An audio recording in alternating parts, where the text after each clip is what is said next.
Hey everyone, welcome back to WebToTech YouTube channel, and in today's video, I'm going to show you how to send location on WhatsApp. So now without any further delay, let's get started. So first of all, launch WhatsApp application on your mobile device.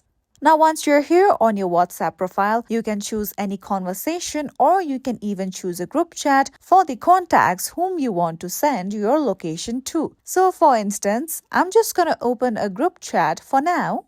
Here we go. Now just at the bottom left corner of your screen, you can see a plus icon. Tap on it.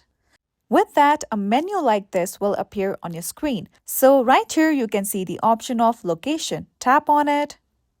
With that, your map will be opened. Now, you can even search for an address you want to send, or you can send your live location as well. For now, I'm just going to tap on the option of send your current location to my contacts.